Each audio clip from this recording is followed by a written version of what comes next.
आज जो मैं आप लोगों को कहानी सुनाने वाला हूँ ये एक सच्ची कहानी है, क्योंकि ये कहानी ना मेरे दोस्त के मामा के साथ बीती थी। और जब मेरे दोस्त ने मुझे ये कहानी सुनाया था, उसके बाद जब भी मैं रेलवे कॉलोनी या रेलवे स्टेशन का नाम भी सुनता था ना, मेरे रोंगटे खड़े हो जाते थे। एक बार मेरे दोस्त के मामा रात को पढ़ाई कर रहे थे। उन दिनों वो खड़गपुर के रेलवे कॉलोनी में रहते थे, क्योंकि ये कहानी 30 साल पुरानी है। तो उन दिनों Kharagpur railway station I think India का सबसे लॉन्गेस्ट रेलवे स्टेशन हुआ करता था। और उन दिनों अगर मैं बात करूं, खड़गपुर के रेलवे कॉलोनीज कैसे होते थे, वो रेक्टेंगुलर इन शेप होते थे, जिसमें से पहला वाला रूम यूजुअली लोग किचन के लिए यूज करते थे। जो मिडिल वाला रूम होता था उसको यूजुअली लोग लिविंग के लिए या बेडरूम यूज करते थे, और जो तीसरा वाला रूम होता था वो या तो आप गेस्ट रूम बोल लीजिए या स्टडी रूम बोल लीजिए, वो यूजुअली उसके लिए यूज करते थे। तो मामा का जो घर था ना, उनके जस्ट थर्ड वाले रूम के खिड़की से ना रेलवे की पटरी दिखती थी। तो मामा रात को पढ़ाई कर रहे थे। अब उन दिनों गर्मियां होती थी तो उन्होंने खिड़की खोल रखी थी, और लाइट का भी बहुत इशू रहता था, तो उन्होंने कैंडल जला रखा था। तो मामा अपना पढ़ाई कर रहे थे।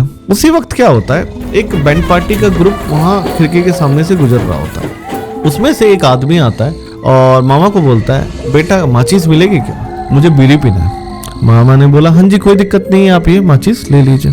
तो उन्होंने वो माचिस लिया और वो वहां से चले गए। अगले दिन फिर मामा वहीं पे पढ़ाई कर रहे हैं, अचानक फिर वही बैंड पार्टी का ग्रुप आता है और वही सेम आदमी उनके खिड़की पे खड़ा होता है और बोलता है, बेटा माचिस मिलेगी क्या, मुझे बीड़ी पीना है। मामा ने बोला, ठीक है कोई दिक्कत नहीं, आप ये माचिस ले जाइए।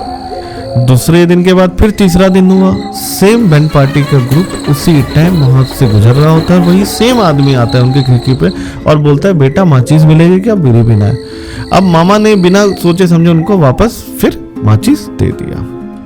तो चौथे दिन दोपहर का समय था। मामा आराम से नहा धोकर खाना खाने बैठे ही थे और वो अपने बड़े भाई से बात कर रहे थे। तो उन्होंने बातों बातों में अपने बड़े भाई से पूछ लिया, भैया आजकल यहाँ पे शादियां बहुत हो रही है क्या। उनके बड़े भाई ने बोला, नहीं ऐसा कुछ तो नहीं है, तुम क्यों पूछ रहे हो। तो उन्होंने बोला कि लास्ट 2-3 दिन से जब मैं पढ़ने लगता हूँ ना, तभी यहाँ से एक बैंड पार्टी का ग्रुप गुजरता है और उसमें से एक आदमी आता है और वो माचिस मांगता है। जब उनके बड़े भाई ने ये बात सुनी ना, वो काफी डर गए, क्योंकि उन्होंने ना ये कहानी पहले भी सुनी हुई थी कि जिस भी इंसान से माचिस मांगा जाता है ना, वो इंसान जिंदा नहीं बचता।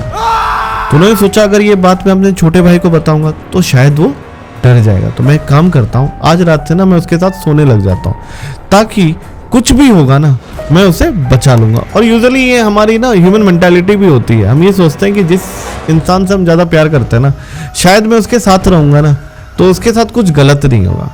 तो उन्होंने क्या किया, उस रात से उनके साथ सोने लग गया।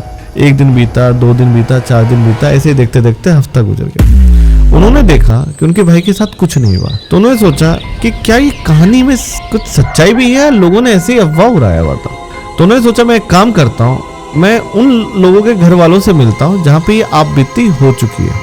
तो वो पहले एक फैमिली से मिले, फिर दूसरी फैमिली से मिले, फिर तीसरी फैमिली से मिले। जब उनसे उन्होंने बात किया ना, तो वहां जो चीज उनको पता लगा वो काफी शॉकिंग था।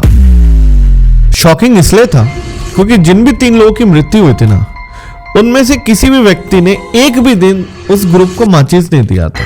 तब उनके भाई को क्लिक होता है, एक मेरा ही तो भाई था जिसने 3 दिन माचिस दिया था, और शायद यही एक कारण है जिस वजह से उसको कुछ नहीं हुआ। ऐसा कहा जाता है कि उस दिन के बाद से आज तक वो ग्रुप किसी को नहीं दिखा। मे बी यही एक कारण है, या शायद माचिस ही एक कारण है जिस वजह से उनको मुक्ति मिल गई है।